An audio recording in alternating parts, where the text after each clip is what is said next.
Karen was alone at home when she was maliciously robbed. The thieves were in and out in moments but took more than £2,000. By the time she realized, both they and her money were long gone. All she can remember was responding to an email from what she thought was her bank, asking her to confirm her security details. That was all the invitation the criminals needed. You can't see cybercrime, but there are ways to avoid it. At Barclays, we'll never ask you to confirm your security details by email.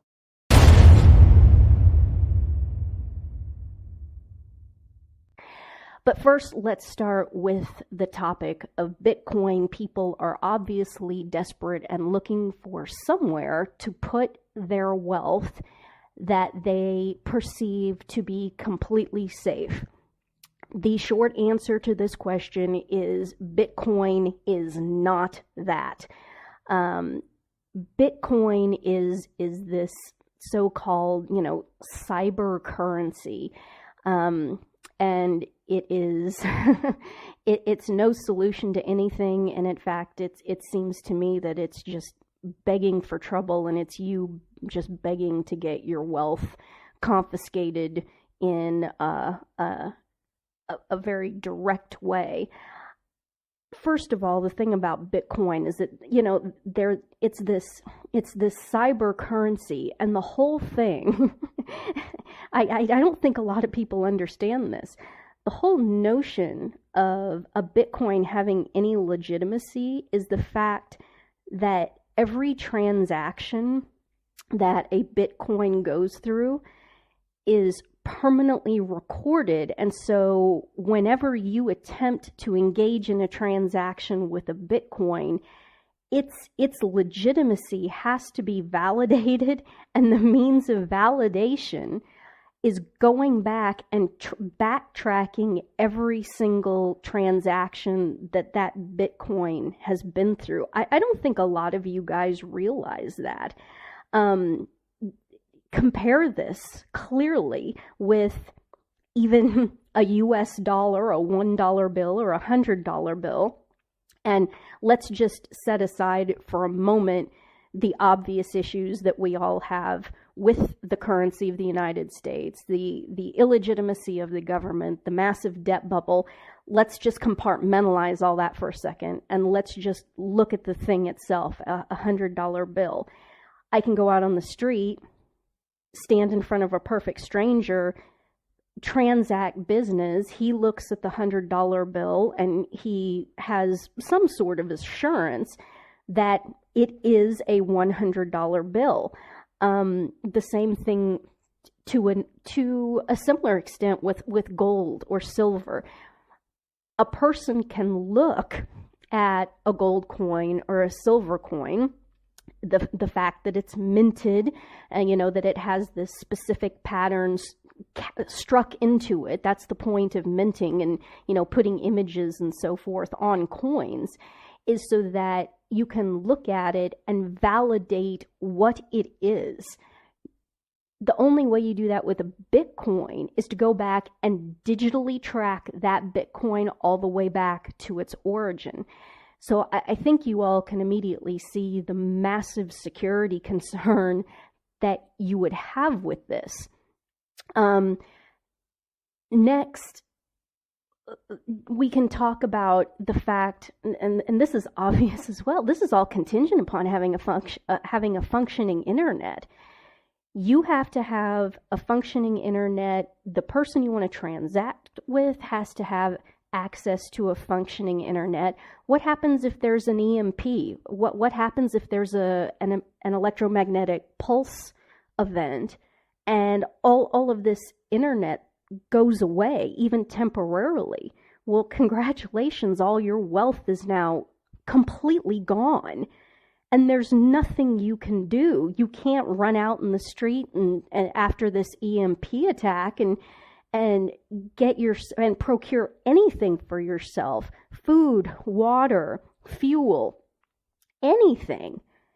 By standing there and telling other people that, somewhere out in the deepest, darkest reaches of the internet, which may not even exist anymore, you had the equivalent of millions of dollars in wealth tied up in bitcoins. Well, that information is completely useless.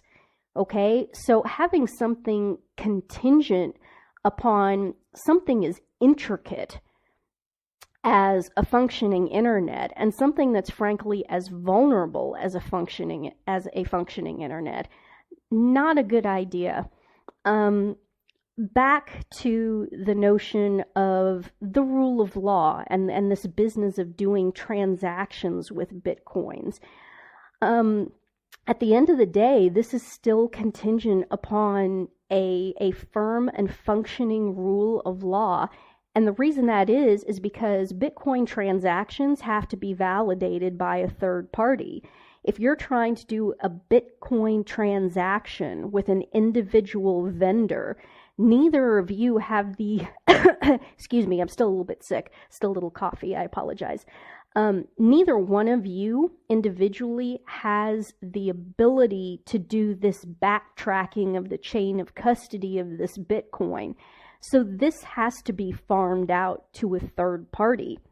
Whenever you bring a third party into anything, a functioning rule of law becomes absolutely necessary, because the third party can defraud or be incompetent, etc., etc., etc. Again, if you have no rule of law, and hopefully you all out there are starting to get through your minds how quickly the rule of law is evanescing in Western civilization.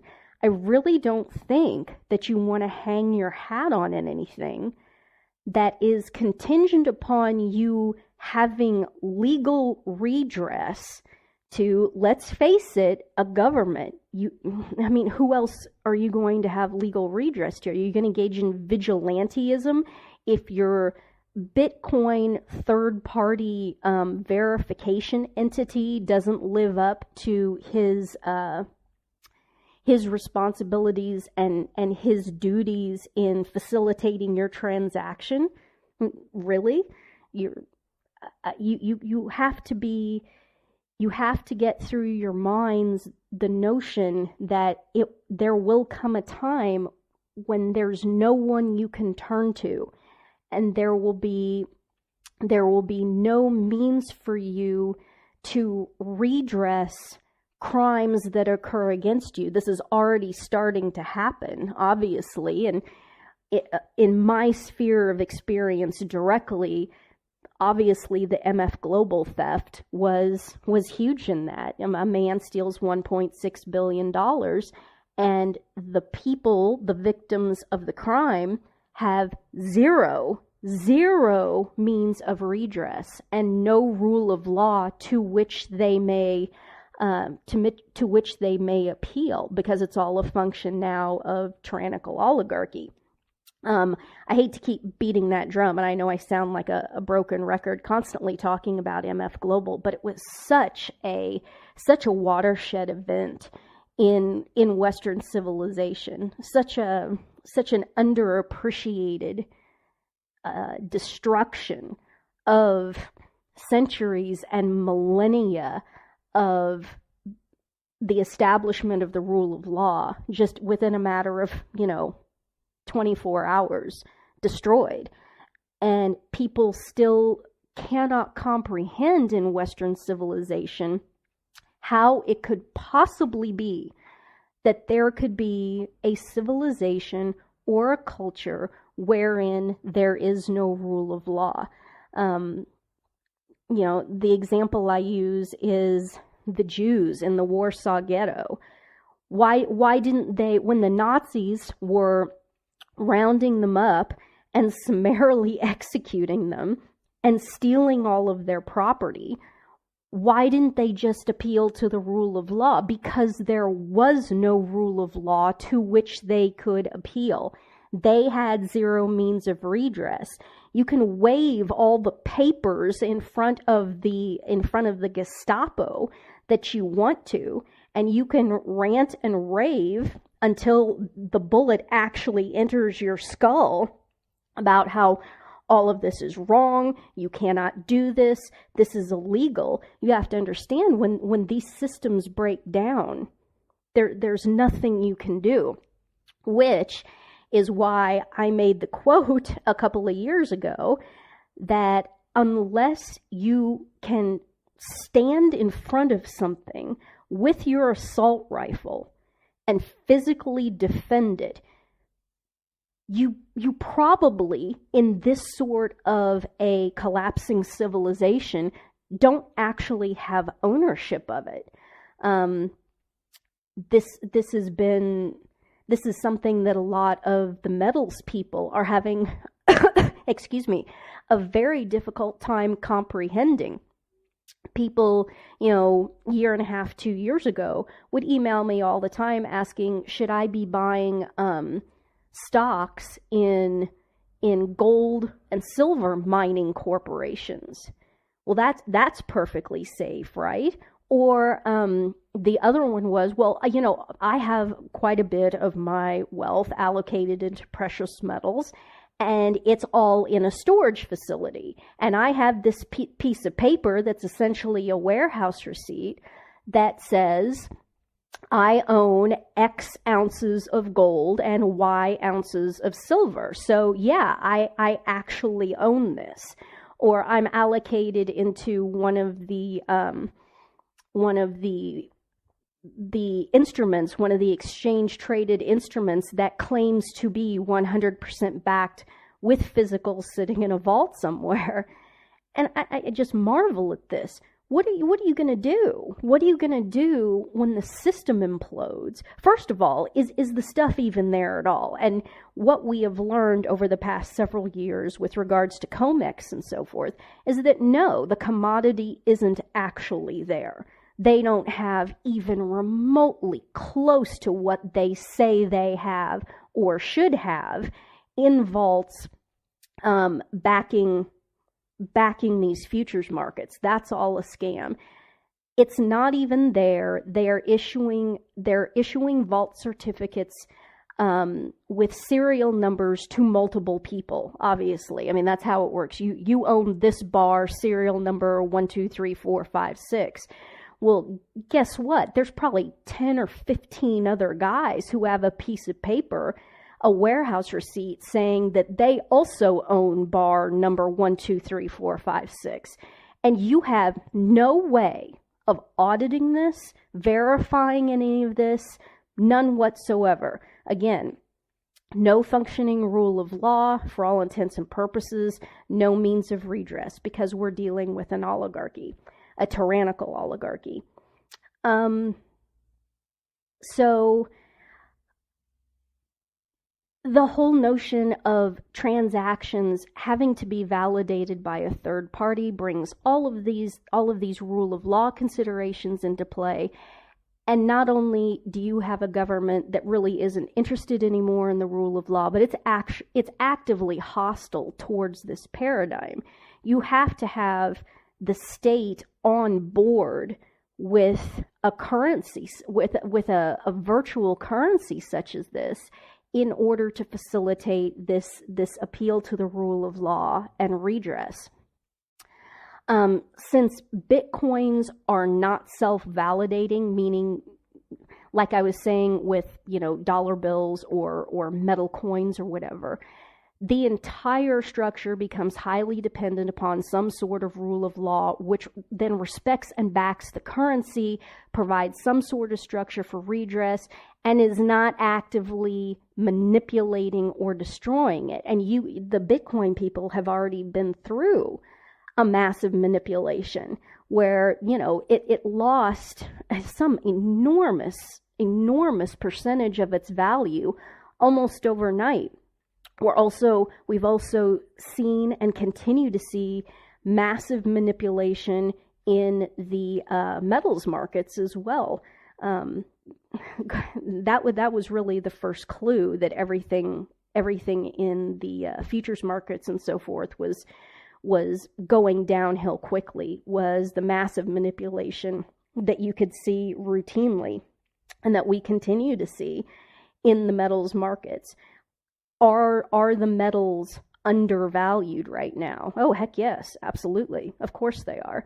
If the market was actually able to emerge and have any sort of integrity or be connected to reality in any way, the price of these metals would be significantly higher. And I wrote a piece, I can't remember, 18 months or 2 years ago, about how eventually, when people figure all this out, and you see spurts of this, you see it in fits and starts, you're going to see a decoupling of the cash market, of the cash trade, from the exchange traded markets. We saw it in India for quite a while, where the spot price of metals was considerably higher, way over the exchange traded price, because people were just shrugging their shoulders and saying, since the exchange traded markets are no longer have any integrity,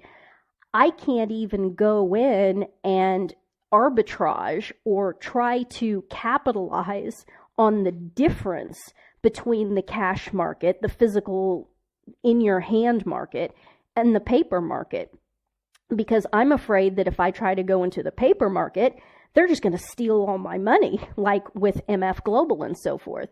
And so when there's not even anybody willing to go into the exchange traded markets and keep them tethered by playing and trading the relationship between the cash market, the spot market, and the paper market, at that point you'll see a massive divergence. And usually what that means is that the cash price will skyrocket at some point, while the paper market languishes and continues to be just bogged down in its own illegitimacy. It happens in fits and starts. People are watching very closely the relationship between the two, but there's still that people are still holding out hope that there is a legitimacy in the exchange traded markets, in the exchanges. And sadly, it just isn't there. We see that hope being held out, and people not understanding how manipulated, how false, and how computer driven also a lot of these markets are. Because I still hear from people who are just absolutely mystified that I think anything's wrong because, well, the Dow's over 16,000. How can you be complaining about this? And they genuinely don't understand that the only reason the Dow is over 16,000 is because the Federal Reserve is printing out of thin air and pumping into the stock market at least $85 billion a month. If they stop doing that, the entire, and understand, that's all that's left. It's Fed pump, and then the volume that you see, the number of shares that are being traded and so forth. Understand, guys, that's not real people. It's just computers trading with each other. You know, to call it day trading isn't even accurate. The computers take these positions and get in and out within milliseconds.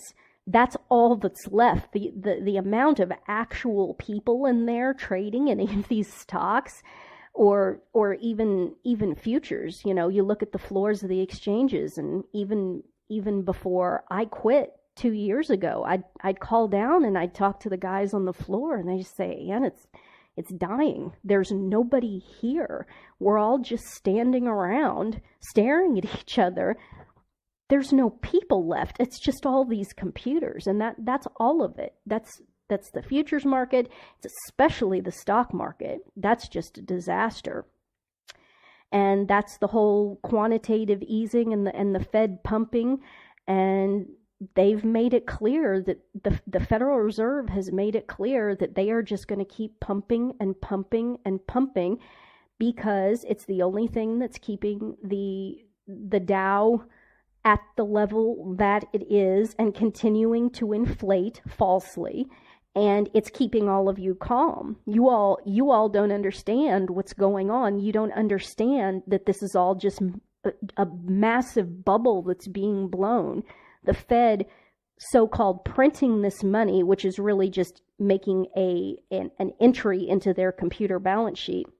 But as we've talked about before on the blog, this is real and this has a consequence. And what they're doing is they're pulling spending and they're pulling economic activity backwards in time to the present from the future. With every dollar that they print, what they're doing is that they're stealing it from someone forward in time. And we're talking about quantities of money that are so massive that the human mind at this point literally cannot even comprehend them. The number of man hours that just the Federal Reserve in the United States has quote unquote printed over the last, let's just say since the beginning of the Obama regime, it's hard. We technically don't even know. There's not transparency there, but we know it's in the trillions upon trillions upon trillions. I mean, we know that from Obama's deficit spending. We know how much it's reported that the national debt has increased. We actually don't have a firm handle on what it is they're doing through the discount window, meaning printing money, putting it on their balance sheet, and then lending it out to the big banks and the broker dealers at the window, at the Federal Reserve window at 0%. We really don't know how many trillion that is. The point is that it is, if we fully understand that money is a proxy for human life, a human's capacity to labor, create, reason, and produce, and we convert all of these things into time, into man hours, which that's the exercise that you should go through to understand these things. If we do that conversion, the number of man years that we're talking about is into the hundreds of millions of man years, enslaving future generations, borrowing against the human capacity to labor, create, reason, and produce of people who haven't even been born yet.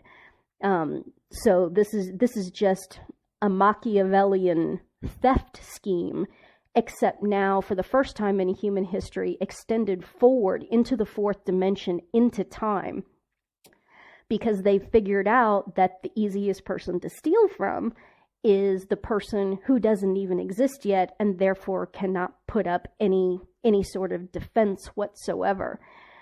So, and what this all comes down to, at the end of the day, back to Bitcoin, is that you cannot avoid the concept of the primacy of the morality of the people with regards to a currency. Bitcoin and all other schemes similar to it, and even to a certain extent, metals as well. You can make this same argument about metals, is that what people are trying to do is they're trying to find a currency paradigm that is completely divorced from human morality, that is completely divorced from the moral character and integrity of the people. And this is a false premise. It cannot be done. It makes no sense. It is completely irrational, because people are what backs a currency. The society itself is what backs a currency. You can make a currency out of seashells if you want to. You can make a currency out of zeros and ones on computer servers. If you have a moral populace, if you have a rule of law, if you have integrity, if you have means of redress, if you have justice, if people are punished when they steal the property of others, if your government is not populated by criminal oligarchs, any of these currency paradigms can, in theory, on paper, work.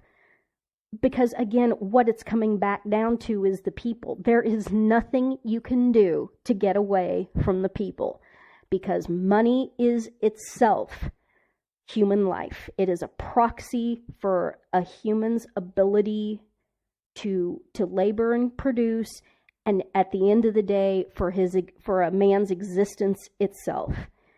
You cannot get away ever from the need for a moral society. You cannot divorce notions of religion and the place of the church inside or over and above a society. People are going to keep trying to do this. They're going to keep trying and trying and trying. That we have something that's completely divorced from all this, because we don't like to talk about religion, and we don't like to talk about God, and we don't like to talk about sin. We don't want to talk about any of that stuff. We're going to figure something out that's completely removed from all that. And I promise you, all of them will fail. Because if you don't even understand what money itself is, you can never have a long-term functioning paradigm. It's just going to be a temporary fad, bubble, tulip bulb mania craze. That's all it's ever going to be. If you want something stable, you have to tie it to morality and a rule of law. So there you go. Bitcoin, no, sorry. Your best bet at this point is to be diversified. Actual commodities, like I said, the other turn of phrase that I use is you need to be able to roll around naked on top of it whilst holding your assault rifle. Then you might actually own it. So obviously, I'm a big fan of the physical commodities. I know not everybody can own agricultural property, not everybody can own farmland, and even if you did, you would have to be able to establish a perimeter and defend it, which is again very tricky. My business was cattle. Love cattle because they're food. You can literally eat them. You can kill them and eat them, and then you can take their hide and make yourself a nice coat or some such, or a pair of shoes. I love the idea of having wealth stored in cattle, but again, I understand that not everybody can do this. The metals have their strengths, particularly gold, because it's extremely compact and you can move it around easily. Obviously, farm ground can't move at all. Cattle can be moved, but again, you have to have fuel, you have to have trucks, you have to have manpower to do all that. So, you go back and forth. There's no single answer to any of this. This situation is hellish, and it's hellish for a reason.